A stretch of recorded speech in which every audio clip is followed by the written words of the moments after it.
میں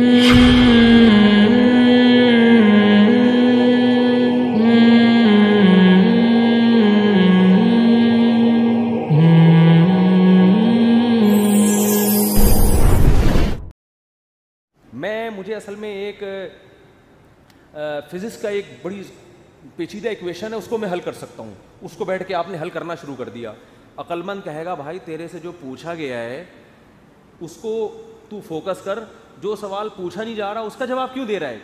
اب آپ جواب میں یہ کہیں یار دیکھو میری اتنی محنت کر کے میں نے فزکس کی اس ایکویشن کو حل کیا ہے، میں یہ سوچ بھی نہیں سکتا کہ ممتحن اور ایگزامینر میری اس محنت کو ضائع کر دے، یقیناً 100 نمبر دے گا. اس سے کیا ہے 100 نمبر تجھے ہائیڈروجن ڈائی آکسائڈ لکھ دیتا مل جاتا ہے. آپ کے اتنے آسان سوال کے 100 نمبر نہیں ہو سکتے. یہ دلیل صحیح ہوگی؟ نہیں یاری بات میرا خیال ہے. او بھائی یہ دلیل بالکل غلط ہوگی کہ یہ نہیں دیکھا جاتا کہ سوال مشکل ہے یا آسان. ہم نے دیکھا نا یوٹیوب پہ ایک ہندو کرالنگ کرتا ہوا پتہ نہیں دلی سے یو پی جا رہا ہے یا کہاں جا رہا ہے، لیٹ کے کہہ رہا ہے بھائی یہ پتہ نہیں کون سے بھگوان ہے جس کی روح خوش ہو جائے گی اس سے. تو آپ محنت بہت کر رہے ہیں، اس کا رزلٹ کیا ہے؟ 0. نبی صلی اللہ علیہ وسلم کو اطلاع ملی نا کہ ایک پیدل حج کرنے جا رہا ہے کوئی، منت مانی بھی اور طاقت بھی نہیں تھی. آپ نے فرمایا اللہ کو اس کی ضرورت نہیں ہے کہ تم اپنے آپ کو اس مصیبت میں ڈالو. یہ تو تمہاری اپنی تمہاری وہ ہے نا. اگر آپ میں استطاعت نہیں اور آپ پیدل جا رہے ہیں حج کرنے کے لیے، تو یہ وہ چیزیں جو آپ نے اپنے اوپر لازم کر لی ہیں. تبھی قرآن کہہ رہا ہے لا تحرموا طیبات ما احل اللہ لکم، جو پاکیزہ چیزیں اللہ نے حلال کر دی ان کو حرام مت کرو، اپنے اوپر خامخواہ کی پابندیاں مت لگاؤ. ان پابندیوں سے تم تو ڈپریشن میں جا سکتے ہو، صحت برباد کر سکتے ہو. یہ ہم سے امیدیں مت لگانا کہ آخر میں تمہیں آخرت میں اس کا اجر ملے گا. 0 نمبر ہوں گے تمہارے، بلکہ الٹا گناہ ہوگا. تو میں ان سے کہہ رہا تھا بھائی تم شادی کر لیتے، بیوی بچے ہوتے، تمہاری ڈیزائرز پوری ہوتی، صحت اچھی ہوتی، تمہیں اولاد ملتی، اولاد کے تو دیکھ کے انسان کی بانچیں کھل جاتی ہیں. لیکن مہاراج کا اپنا نظریہ، وہ اپنی سوچ. بہرحال مجھے اصل میں ایک فزکس کا ایک بڑی پیچیدہ ایکویشن ہے، اس کو میں حل کر سکتا ہوں. اس کو بیٹھ کے آپ نے حل کرنا شروع کر دیا. عقل مند کہے گا بھائی تیرے سے جو پوچھا گیا ہے اس کو تو فوکس کر، جو سوال پوچھا نہیں جا رہا اس کا جواب کیوں دے رہا ہے. اب آپ جواب میں یہ کہیں یار دیکھو میری اتنی محنت کر کے میں نے فزکس کی اس ایکویشن کو حل کیا ہے، میں یہ سوچ بھی نہیں سکتا کہ ممتحن اور ایگزامینر میری اس محنت کو ضائع کر دے، یقیناً 100 نمبر دے گا. اس سے کیا ہے 100 نمبر تجھے ہائیڈروجن ڈائی آکسائڈ لکھ دیتا مل جاتا ہے. آپ کے اتنے آسان سوال کے 100 نمبر نہیں ہو سکتے. یہ دلیل صحیح ہوگی؟ نہیں یاری بات میرا خیال ہے. او بھائی یہ دلیل بالکل غلط ہوگی کہ یہ نہیں دیکھا جاتا کہ سوال مشکل ہے یا آسان.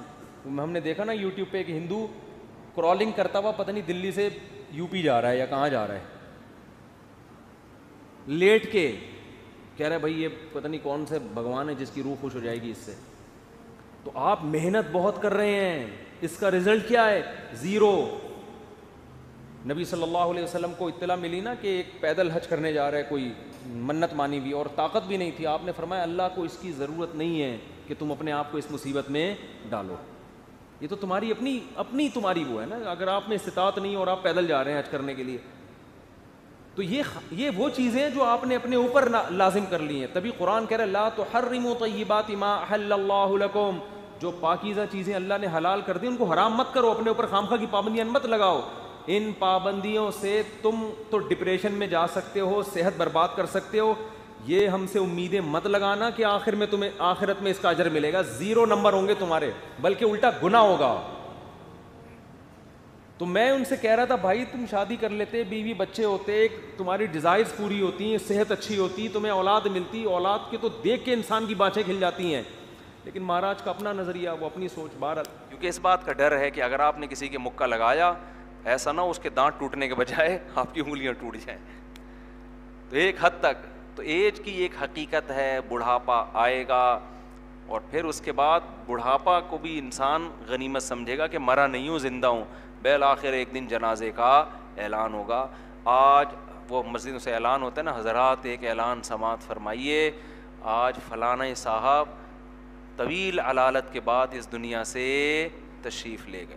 2-4 دن تک لوگ روئیں گے دھوئیں گے, ہائے ہائے ہائے وہ بھی بڑے اچھا بیان کیا کرتے تھے, شادیوں کی باتیں بہت اچھی کیا کرتے تھے, گنجے کے سر پہ بال کی باتیں کیا کرتے تھے, لیکن بالآخر آج وہ اس دنیا میں موجود نہیں. 2-4 دن تک رونا دھونا ہوگا, اس کے بعد کسی نے کسی کو یاد نہیں کرنا. لوگ اپنے باپ کو بھول جاتے ہیں, بھولتے ہیں کہ نہیں بھولتے؟ سب سے قریبی رشتہ تو ماں اور باپ کا ہوتا ہے نا, کتنے دن یاد رکھتا ہے انسان ان کو. تو ہم اور آپ کو کون یاد رکھے گا میرے بھائی؟ نہ انسانوں سے دل لگاؤ. اور یہ جو وہ کیا ہے, both are made for each other جو ہے نا, ٹوپی ڈرامے چھوڑ دو. جب کوئی لڑکی بولا کرے نا both are made for each other, یا لڑکی کو کوئی لڑکا بولے میں تمہارے لیے بناؤں, تو اس کو بولے ٹھیک ہے جس دن میں مروں گا نا تو بھی مر جانا میرے ساتھ, قبر میں آ جانا. آپ سے کتنی محبت کرتی ہو, جب آپ مرو گے تھوڑے دنوں میں روئے گی دھوئے گی, اس کے بعد بھول بھلائیاں. ورنہ ساری بیوہ عورتیں اپنے شوہر کے ساتھ مرتی, بیوہ ہوتی 10-10 سال بیوہ رہتی ہیں, ٹھیک ہے نا. شوہر کے مرنے کے 20-20 سال تک میں نے بیوہ عورتوں کو زندہ دیکھا ہے, میاں لیس زندگی گزار رہی ہوتی ہیں, تبھی تو 20 سال زندہ رہتی ہیں کہ میاں کی ٹینشن ختم. ورنہ اتنی ٹینشن اگر لیتی, ہمارے گھر میں ایک چوزا ہے, لنگڑا ہے نا وہ, ہم ریوو میں ڈال کے اس کو ڈاکٹر کے پاس لے کر گئے چوزے کو. اچھا لوگ دیکھ رہے ہیں مفتی طارق مسعود صاحب جا رہے ہیں, گارڈ بیٹھے ہوئے ہیں, ادھر لوگ ہیں, پتہ نہیں یہ پروٹوکول نکلے گا کیا اندر سے, نا کوئی بم نکلے گا. چوزا نکلا اندر سے, لنگڑا, وہ بھی اتنا سا نا, انکیوبیٹر میں نکلا ہے. ڈاکٹر صاحب نے 500 روپے لے لیے اس چوزے کے علاج کے, 500 روپے لے لیا, علاج پھر بھی نہیں ہوا.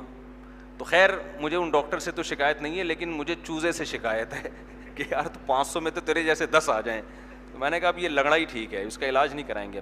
تو کیا بات کر رہا تھا جو اصل, تو کسی نے مجھے کہا کہ یار اس کو تکلیف ہو رہی ہے. میں نے کہا اگر تکلیف ہوتی تو مر چکا ہوتا اب تک.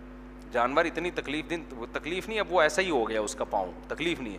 تو یہ جو بیوہ عورتیں ہیں نا شوہر پہ رو رہی ہوتی ہیں, یہ تھوڑے دنوں میں ان کی ٹینشن ختم ہوتی ہے, تبھی تو 20-20 سال زندہ رہتی ہیں. ورنہ اگر شوہر کی محبت میں پاگل ہوئی ہوتی تو 2-4 سال سے زیادہ زندہ نہ رہتی, ٹینشن سے مر جاتی. یہ اللہ نے انسان پر, مرد بھی بھول جاتا ہے, سبھی بھولتے ہیں, غم زیادہ عرصہ انسان برداشت نہیں کر سکتا. اللہ نے انسان میں بھولنے کی صلاحیت رکھی ہے, تھوڑے دنوں میں اس محبت کو آہستہ آہستہ بھول جاتا ہے, تبھی تو ہٹا کٹا صحت مند. یہاں ہمارے دوست تھے, ان کے والد کا انتقال ہوا, اتنا رو رہے ہیں, اتنا رو رہے ہیں. چوتھے دن میں نے دیکھا ایسے ہنسی خوشی گھوم رہے ہیں جیسے کبھی باپ زندگی میں تھا ہی نہیں. تو یہ یار دل ہم لگا رہے ہیں ان لوگوں سے, ان انسانوں سے اور ان چیزوں سے جو ہمیں بھولنے میں 3 دن بھی نہیں لگائیں گے. تو اگر دوستی کرنی ہے کس کے لیے؟ اللہ کے لیے. دشمنی کرنی ہے کس کے لیے؟ اللہ کے لیے. بیوی سے محبت کرو کس کے لیے؟ اللہ کے لیے. اس محبت کا اللہ صلہ دے گا آپ کو.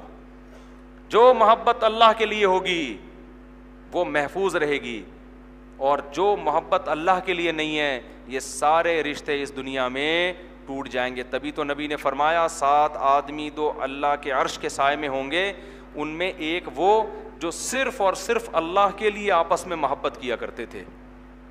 صرف کس کے لیے کیا کرتے تھے؟ اللہ کے لیے. بھائی بہنوں سے ملو کس کے لیے؟ اللہ کے لیے, کہ اللہ نے رشتے جوڑنے کا حکم دیا ہے. تو تمام رشتے ختم ہیں, صرف وہ رشتہ جس کی بیس اللہ ہو, وہ رشتہ دنیا میں بھی باقی رہتا ہے اور آخرت میں